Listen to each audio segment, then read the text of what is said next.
वंश की गौरव गाथा का प्रकाश है। कौरव पांडव अद्भुत वीरों का गुणगान है। श्री कृष्ण का पावन दर्शन गीता ज्ञान है।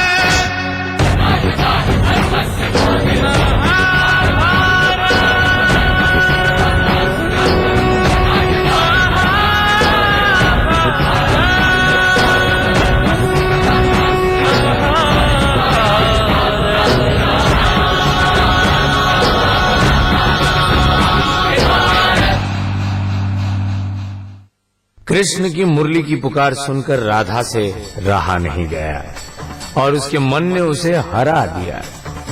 वो कृष्ण से मिलने चली आई। वहां हस्तिनापुर में सुयोधन के मन से राज्यसभा में कुंती पर लगे आरोप निकलने का नाम नहीं ले रहे थे। ऐसे में शकुनी ने आकर सुयोधन के मन में कुंती और पांडवों के विरुद्ध विष भरा और उसे विश्वास दिला दिया कि पांडव उसकी मृत्यु चाहते हैं। सुयोधन के मन में पांडवों के प्रति जो प्रेम था वो अब बैर और घृणा में बदल गया। उसने कुंती के अपने कक्ष में प्रवेश पर रोक लगा दी। शकुनी की चाल सफल हुई।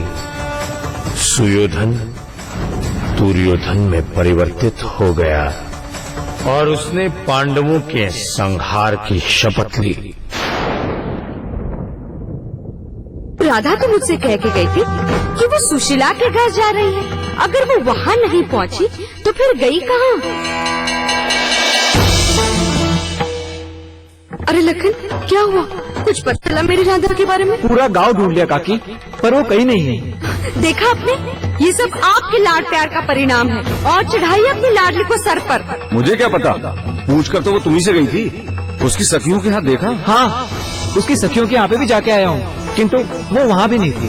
अरे तो क्या यमुना में जाके डूब गई? ऐसी अशुभ बातें क्यों करती हो? तो आप ही बताइए, मैं क्या करूँ? कितनी बार कहा है हमारी बेटी बड़ी हो गई है, उस पर दृष्टि रखिए, परंतु मेरे इस घर में भला सुनता कौन है? दृष्टि उस पर रखी जाती है जिस पर संदेह हो। मुझे मेरी राधा पर पूरा भरोसा है। वो कोई ऐसा काम नहीं करेगी जिससे हमारा सर झुक जाए। हाँ, कल सवेरे जब सारे गांव वाले बातें बनाना शुरू कर देंगे, आकर पूछेंगे हमसे कि कहाँ थी तुम्हारी राधा आधी रात को, तब उनके सामने अपने विश्वास की पताका फहराना। व्यर्थता की बातें क्यों करती हो कीर्तिदा? मैं भी राधा के लिए चिंतित हूँ, परंतु मेरी चिंता राधा पर जो मेरा विश्वास है उससे बढ़कर नहीं है।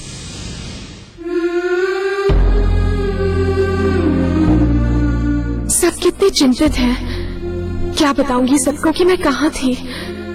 झूठ मुझसे कहा नहीं जाएगा और सत्य ये सुन नहीं पाएंगे।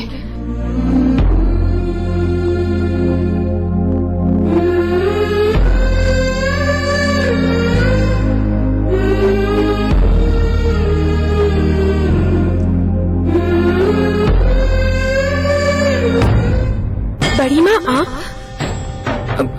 वो मैं जो भी कहना है अपने बाबा और माँ को भीतर चल करते हो। चलो, सब कब से ढूंढ रहा तुझे, सारा गांव छान मारा। कहाँ चली गई थी तू? ये लीजिए, लीजिए, आ गई आपकी लाडली। राधा, कहाँ थी तू? तू तो सुशीला के घर जाने वाली थी ना? अगर तू वहाँ नहीं थी तो फिर कहाँ थी? उत्तर दो राधा। अरे उसे सांस तो लेने दे भाग्यवान। क्या इसे सांस लेने दूं? मेरी सांस जो ऊपर के ऊपर और नीचे के नीचे रह गई, उसका किसी को कुछ नहीं। इसको तो घर की मान मर्यादा की चिंता ही नहीं है। मैंने कहा था ना, मेरी राधा कोई अनुचित काम नहीं करेगी। कहाँ थी राधा? चुप क्यों हो? तुम्हारे मुंह में दही जम गया है क्या? ये ऐसे नहीं बोलेगी, इसे बुलवाना मुझे आता है। अब तक ना तूने तेरी सगी माँ का प्यार देखा, अब तू ये सौतेली माँ की मार देख।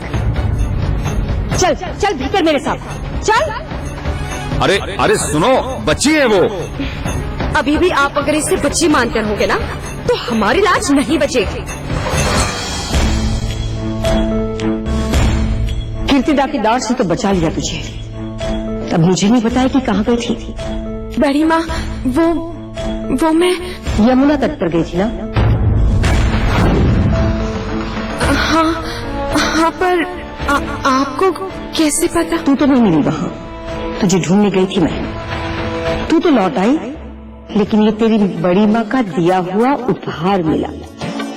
ये तेरी पायल मिल गई। देख रहा था, मैं तेरी सौतेली माँ हूँ, लेकिन सती से अधिक चाहती हूँ तुझे। तेरे बाबा को जितना विश्वास है ना तुझ पर, उससे अधिक भरोसा मुझे तुझ पर है। इसलिए मैं तुझे नहीं पूछूंगी कि तू कहाँ गई थी, लेकिन एक बात समझ नहीं रहा था। एक लड़की की मान मर्यादा और चरित्र पर उसके कुल की मान मर्यादा और चरित्र खड़े होते हैं। लड़की अगर एक भी गलत कदम उठा ले तो उसका अपयश सारे कुल को भुगतना पड़ता है।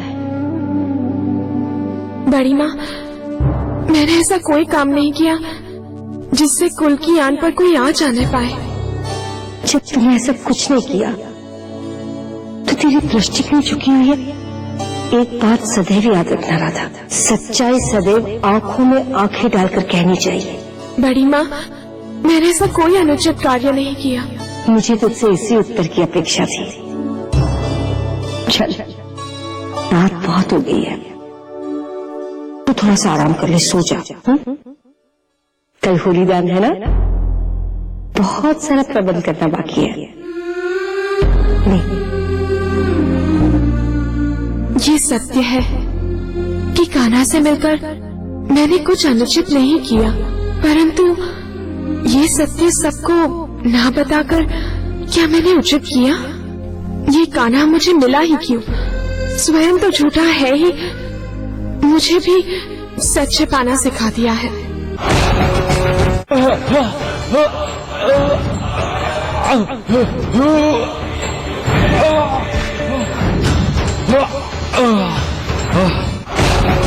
कहानी हमारे महाभारत की के महाप्रायोजक है विवेल। खूबसूरती बस में, दुनिया कदमों में।